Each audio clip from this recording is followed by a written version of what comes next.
Today we're going to look at operating the large engine terminal in Pueblo, including the turntable controller and digital whiteboard. We'll also look at the similar controls in Salt Lake City and in the two hidden staging yard control panels that operate Cheyenne staging under the mountains from each side of the mountain. To demonstrate the operations, we're going to use engine 5201 to pull the flanger out of track 27, turn it on the table, and take it up the hill. This knob selects the power routing to one track at a time. The LED on the track tells you which track it's lined up for. First, we'll line up the power with track 27. All of the tracks in the engine terminal are power routing. Next, we'll line up the table. We'll stop the switch on the track just before the one we want, turn off the switch, and it'll line for the next track. This switch controls the turntable motion and direction. Push it to the left for clockwise, or right for counterclockwise. Centering it stops the motor, and it will index to the next track after the one it's currently passing. So you simply stop it when you get close, and it'll index to the next track.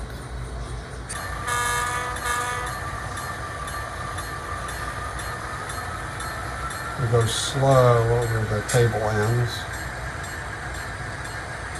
even though it's fully indexed. You don't want to derail into the pit.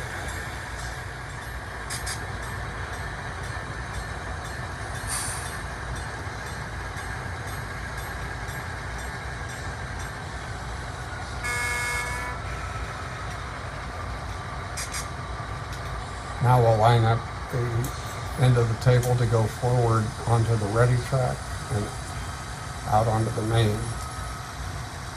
And we simply center the switch for off, and it will stop at the next index track after it passes the one before.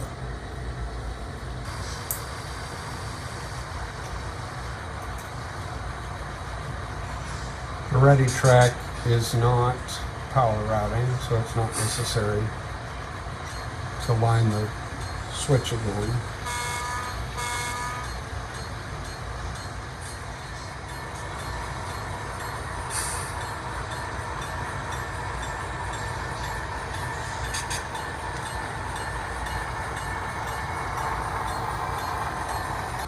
This is a digital whiteboard. Prior to developing the digital version, we used a physical whiteboard with a write-on marker to indicate what engines were on which tracks. My friend Edmar developed these to my specifications, and they're much more elegant, but they basically work the same way as a whiteboard. So if we enter star first for track number, we see that 5201 is on track 27. And if we check track 28, it says that track is empty, which is next to 27.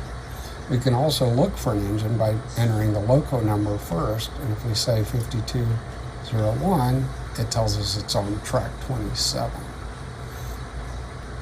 Now that we've taken 5201 out of track 27, we need to tell the digital whiteboard that that track is empty.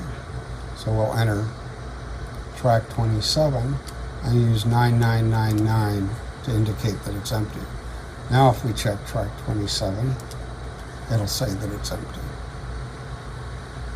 The digital whiteboard is especially useful for tracks where you can't read the engine numbers, such as engines that are put away in the roundhouse or in the engine shop building on the diesel tracks.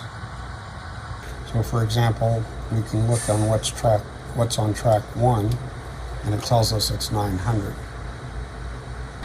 Each of the diesel service tracks can hold several consists, so there are multiple spotting points marked by individual numbers. Those correspond to the digital whiteboard addresses. When the flanger comes back from its run clearing snow up in Winter Park, we're going to put it away on track 28. Again, just to demonstrate the controls.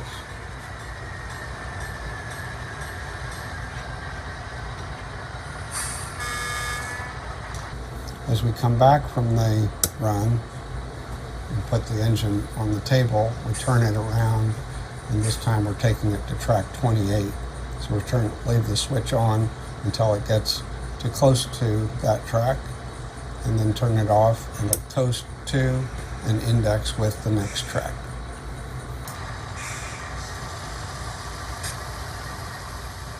We'll turn off the table motor controller there, and then it will go past and then index to the track we want.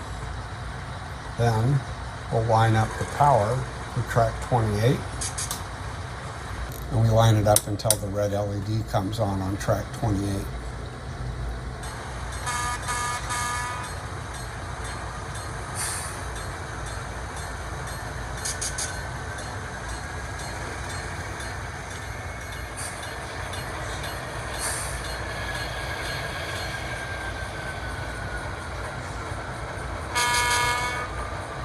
When we come back with 5201 and put it away on track 28, we have to tell it that we've put it there. So again, we enter the track number first and then 5201. Now, if we look where engine 5201 is, it'll tell us it's on 28. Or if we ask it what is the engine number on 28, it tells us it's 5201. The diesel service tracks in Roper Yard in Salt Lake City are similar, with multiple spots for consist, and each spot is marked with a numbered sign correlating with the digital whiteboard. The digital whiteboard in Salt Lake City on the Roper panel works the same way. We can see that on track 19 we have 3105, and behind it at the next spot we have on spot 20, 5319, and the final spot behind that shows empty because it was entered with 9999.